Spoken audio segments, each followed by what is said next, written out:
o deputado federal Márcio Bittar, lá em Brasília, tinha um Kia Soul, né, deputado? Boa noite.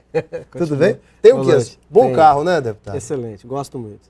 Deputado, que bom tê-lo aqui mais uma vez, tudo bem? Tudo bem, boa noite. O prazer é todo meu.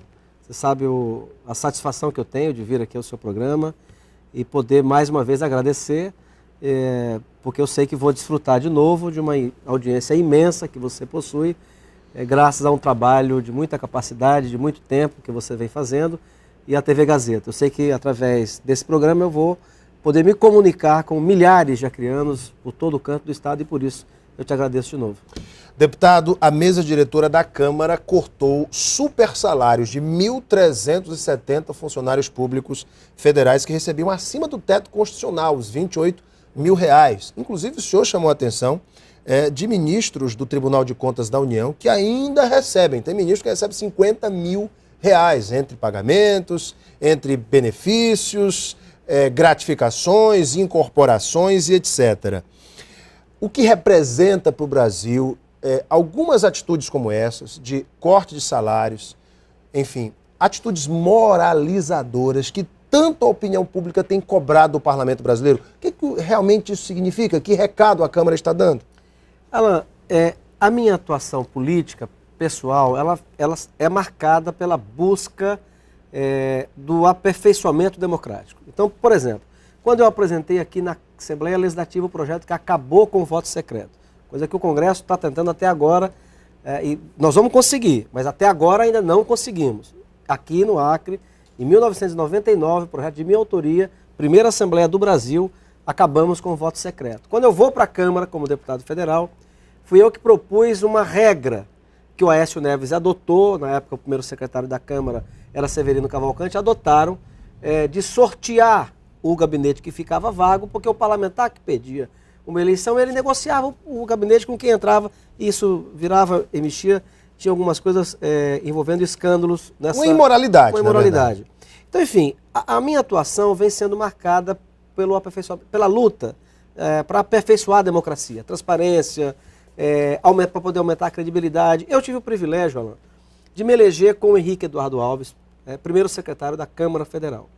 O Henrique assumiu compromissos por nós e está cumprindo. Aqueles que assumirem a Câmara Federal, Alan, a partir de 2015, assumirão um poder mais altivo. Nós acabamos com o balcão de negócio da emenda. O orçamento impositivo, ele liquida essa possibilidade de que a imprensa nacional, toda a vida, quando tinha uma votação importante, agora vou liberar emenda para a pessoa votar. Acaba com isso, né? E dessa forma, dessa mesma caminhada, o que o Henrique prometeu? Que aquilo que fosse possível economizar é dinheiro público, né? Nós iríamos fazer. E eu, como primeiro secretário, tenho a missão, junto com o diretor-geral da Casa, Sérgio Sampaio, de buscar os mecanismos de economizar o recurso público. Esse assunto do supersalário veio se somar a esse esforço. Para você ter uma ideia, Alan, no orçamento da Câmara para o ano que vem, a economia só com o corte dos supersalários, porque não envolve apenas alguns que estão trabalhando, envolve também alguns que já estão aposentados, é algo que chega perto de 80 milhões de reais de economia.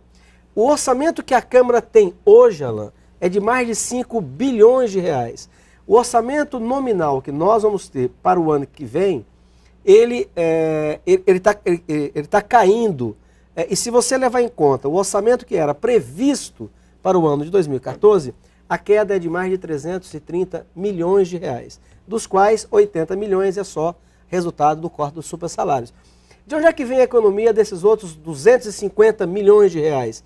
Vem de todo um ajuste que o corpo técnico da Casa, com a minha parceria, com o meu acompanhamento, fomos operando e foi acontecendo. Nós temos hoje o projeto da Câmara, Alan, que vai diminuir consideravelmente, por exemplo, a conta de energia elétrica. Nós temos projeto em andamento que vai diminuir... Mas reduzindo impostos, por exemplo? Você adotar mecanismos inteligentes, porque a Câmara, Alan, uma coisa muito grande. Então, a conta de energia é algo significativo. Você refere só à conta de energia da Câmara? Da Câmara. Ah, sim. Da Você Câmara. que era do cidadão também? Não, da Câmara. Já estava comemorando, já, deputado? Aí depende da Dilma. Né? Enfim, então nós nos debruçamos, e eu tive a minha parte nisso, para ver o que é que podíamos fazer para diminuir os custos sem prejudicar a qualidade do serviço que a Câmara oferece. Então, eu repito, e como acriano, eu tenho satisfação de dizer isso ao povo do nosso Estado. O orçamento que estava previsto para o ano que vem na Câmara, com o orçamento real que nós vamos fazer, é um corte de mais de 300 milhões de reais, que é uma coisa positiva. Você falou dos casos dos 4 ministros do Tribunal de Contas da União. Veja bem, Alain, na reunião da mesa, que sacramentou-se a decisão óbvia, né, de que nós tínhamos que cumprir a determinação do TCU, óbvio, e aliás esse é um assunto que já vinha de muito tempo, foi levantado se não seria então justo, né, na mesma medida, cortar, porque 4 ministros do Tribunal de Contas da União recebem muito acima do teto. E recebem pela Câmara, porque são ex-parlamentares e têm aposentadoria. Então, eu fui o primeiro da mesa a me posicionar que, obviamente, eles também tinham que ter o salário cortado. Até por uma medida de exemplo. Exemplo, quer dizer, como é que os 11 ministros determinam a aplicação da lei, que nós criamos essa lei. Nós, o Congresso Nacional, criou a lei. A gente aplica a lei, né? E dentro da própria casa, do Poder Legislativo, nós temos o recebimento de aposentadoria de 4 dos 11 ex-ministros, dos 11 ministros do Tribunal de Contas da União, que, somando, ultrapassa o teto de 28 mil reais, não pode. Tem que ser uma medida moralizadora, inclusive daqueles que vão aplicá-la. Deputado, olha, uma coisa muito interessante, e que já que a gente está falando nisso, a gente fala desses altíssimos salários, das ações moralizadoras, e existe uma luta imensa no Acre. Inclusive o Luziel, dos Soldados da Borracha, está aqui acompanhando essa entrevista, que tem elaborado aí um trabalho muito bonito em defesa dos nossos soldados da borracha, de suas famílias. Esse benefício especial da pensão dos soldados da borracha. O projeto da senadora Vanessa Graziotin, do PCdoB do Amazonas, amplia de R$ 1.300 para R$ 4.500. Aquilo que a gente já falou aqui, torna o benefício semelhante ao dos pracinhas da Segunda Guerra Mundial. E a Câmara fez, obviamente, a contraproposta após a apresentação da proposta do governo. A minha pergunta é, em que pé está isso? Como o governo federal avalia essa situação? Segundo os dados, nós temos aí pelo menos 12 a 13 mil soldados da borracha ainda vivos e seus pensionistas que precisam receber esse benefício. Como é que está essa situação? Primeiro, eu quero aqui de público dizer como a minha amizade por você e admiração tem sentido. Você fez aqui uma justiça e tem que ser assim mesmo. Quer dizer, a autora do projeto, como disse o Alain, é a Vanessa Graziotin, que hoje é senadora, quando foi deputada federal. Quando a Vanessa se elege senadora, quem passou a cuidar do trâmite desse processo, desse projeto, na Câmara Federal é a deputada Perpétua Almeida, do PCdoB. Qual é a minha participação nesse processo, nesse projeto? Quando eu me elejo primeiro secretário da Câmara, uma das promessas de campanha do Henrique Eduardo Alves, acompanhado por mim e por todos os outros membros, era qual? Votar as PECs. Votar. A Câmara não pode engavetar, vota. Quem for a favor vai defender a favor, ou quem for contra, defende contra. O que não pode é ficar engavetado. Essa foi uma das promessas. Ele tem cumprido várias delas. E eu, como secretário, parceiro dele, venho, qual é o meu papel então? Qual é? É de lembrar ao Henrique, né, desta promessa e de pôr o projeto para votar. O que aconteceu, Alain? O governo, nesse período todo, não quis negociar. Nesse semestre inteiro, não quis negociar. O governo só aceitava pagar os soldados vivos, né? Não, no começo ele não queria nada. Absolutamente nada. O governo era contra a votação. E eu preciso admitir que nesse momento em que o Henrique assume o compromisso e o governo percebeu que o Henrique ia colocar a matéria para votar, como vai colocar a matéria para votar, então o governo se movimentou. E eu reconheço isso, Alain. Eu não tenho dificuldade nenhuma em reconhecer que aí o governo se movimentou e fez, então, uma contraproposta. Ofereceu 50 mil reais para os soldados da borracha, nada para os pensionistas, mas quer desvincular o recebimento do soldado da borracha do salário mínimo.